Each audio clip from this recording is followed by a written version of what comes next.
Hello. Can I help you? Oh, thank goodness. Yes. My name is Grace Pinch Smedley. Of the Bath Pinch Smedleys? I was hoping someone would come along soon.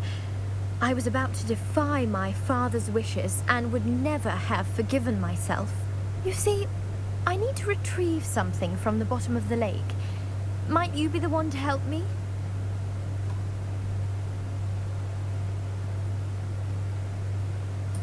Diving into the lake sounds like an adventure. Tell me more. Splendid! Precisely the response I'd hoped for. What do you need help retrieving? Years ago, my grandfather, who fancied himself quite the astronomer, set sail from Hogsmeade Station for what was meant to be a quick stargazing cruise with my grandmother. They never returned. I'm so sorry. What happened to them? We can't be sure. We only know that neither they nor their boat made it back to shore. They were presumed drowned. Father was so distraught that he forbade our family from setting foot on or in the Black Lake ever again. A treasured family astrolabe vanished with them that night. If you could dive down and retrieve it, I may be able to bring my father some peace.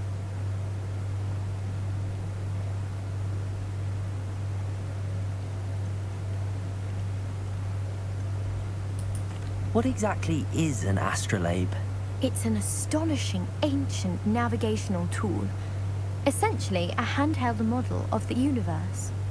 It's mainly used for studying the stars, astronomical pursuits, but it has nearly 1,000 uses. Fascinating device.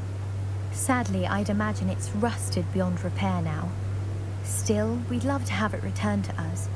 It would be like getting a bit of my grandparents back. It sounds dangerous, especially for something of mere sentimental value. I understand. But I'd be forever grateful. Of course, you may discover much more than the astrolabe. Anything else you found would be all yours. I've cross-referenced the vessel's last alleged location against the lake's topography, depth charts, and tide schedule. My best guess is that it's just over there, about a furlong from the dock. It would be wonderful to have my grandfather's astrolabe back. I do hope you find the astrolabe. It would mean so much to our family. It sounds as if her astrolabe is just northeast of the dock. I should dive down and see. I did. I hope it makes your father happy. It will. I can't wait to see his face. Thank you so much for doing this for me, and for my family. You do well to keep an eye out for more spots to dive. A diver of your caliber is certain to find all sorts of things down there. Thank you again, and I do hope you keep diving.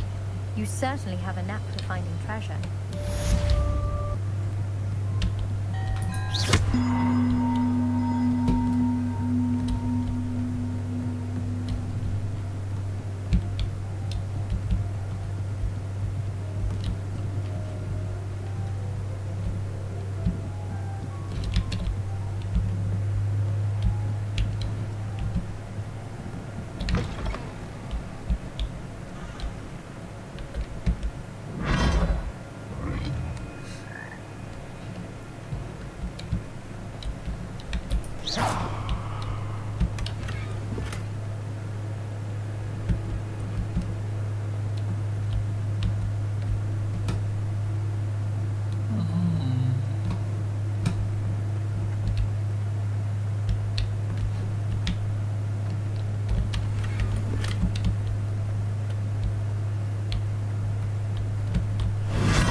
Off on another adventure, are we?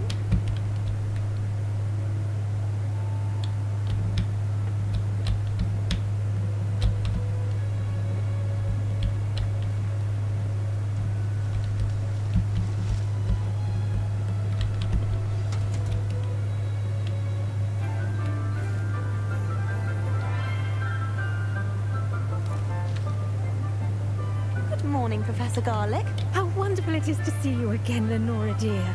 Oh, here. You'll need these for today's class. A little treat for your auntie. Ah, hello.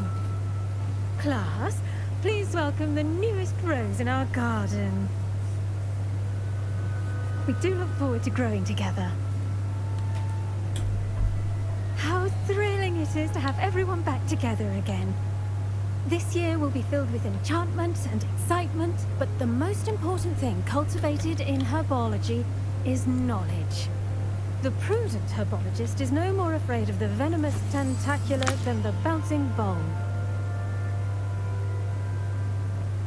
Now then, today we will be acquainting ourselves with the mellifluous tuber known as the mandrake root. Accio. Let's see if we can't make our fibrous friends a bit more comfortable, shall we? First, let's protect our ears.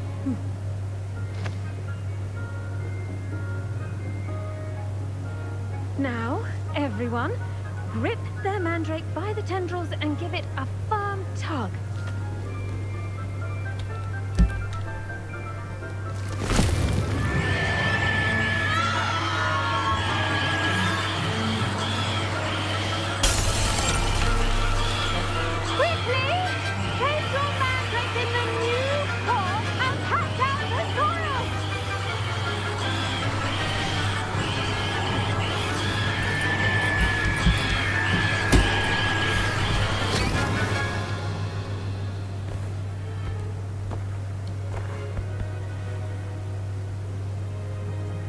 The soil should envelop the root like a warm, dirty blanket, putting the mandrake right at ease.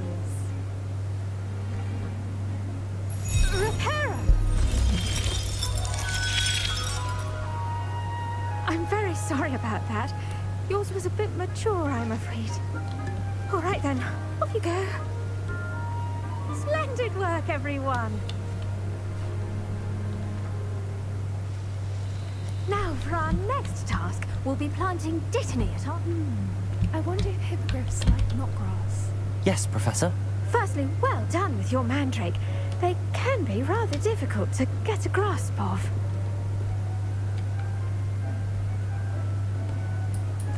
Actually, I enjoyed it. I couldn't help but catch your enthusiasm. How kind of you. It seems you're already taking to herbology like a mandrake to fresh soil. Now, as I mentioned, next we'll be planting dittany. Let us find you some seeds. I already have some, Professor. Picked them up in Hogsmeade. You visited the Magic Neep. Wonderful. A prepared student is bound to bloom. I've arranged for you to have your own potting table here in the classroom. Wasn't easy to spare one on such late notice. Plant the seeds there now, and you can return to harvest them later. Even with soil, sunlight, and a bit of magic, they will take time to grow. Let's see how to balance my star thistle arrangement. Niffler's fancy. Dittany's restorative properties make it a vital ingredient in the Wiggenweld potion, as you all should know from Professor Sharp's class.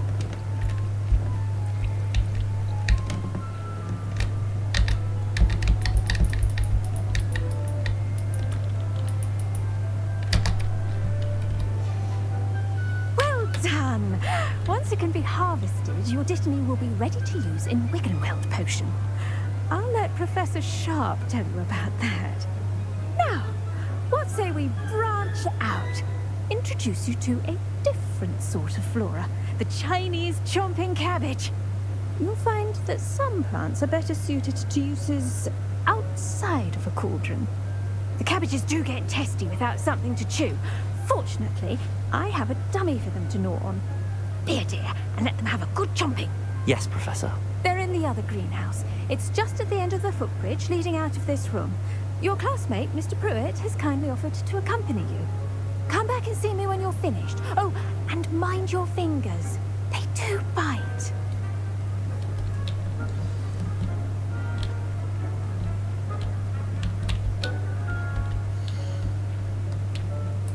The edges mustn't curl and turn brown like that. Your weeds possess their own rugged form of beauty. Hello. Saw you on your way to Hogsmeade the other day. Nice to meet you. I'm Leander. I'll be showing you the Chinese chomping cabbages. Up these stairs will take us there. But your lead.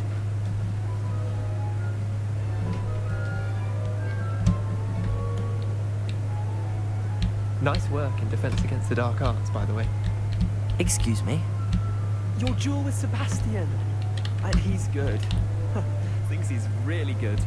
But you outright slaughtered him. It was brilliant. Oh, Here we are. Home of the Chinese chomping cabbage. Go on, grab a few of those cabbages. Now, see that dummy? Just toss the cabbages at it, and they'll do the rest.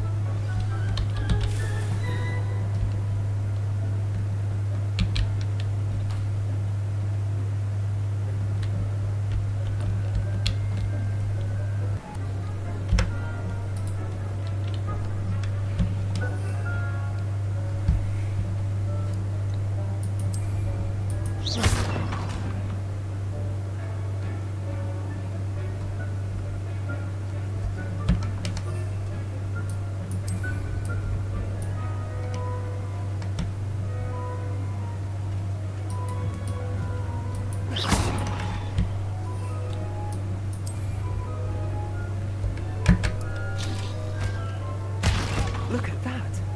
They'll chaw them anything they can get their mouths on. Mum planted some in her garden last year to keep the gnomes out.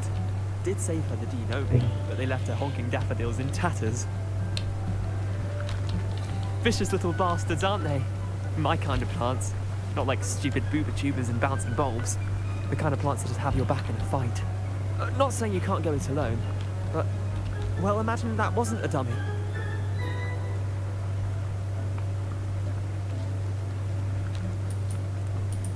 I suppose they could prove useful outside of the greenhouse.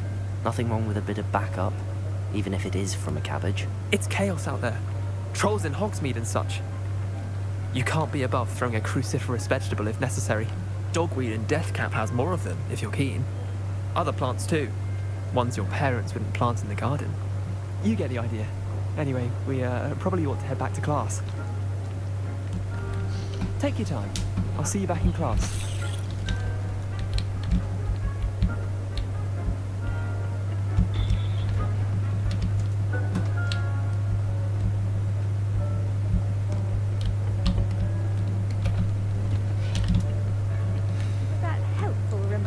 Why we should always wear our dragon hide gloves. I shall end our lesson here. Terribly sorry, Mr. Clark. I tended to the Chinese chomping cabbages, Professor. Remarkable plants, aren't they? I hope they weren't too much trouble. Oh, don't see any bite marks or missing digits. And good, as you do seem to be quite green-fingered. Oh, I'm eager to see your skill in the soil continue to blossom.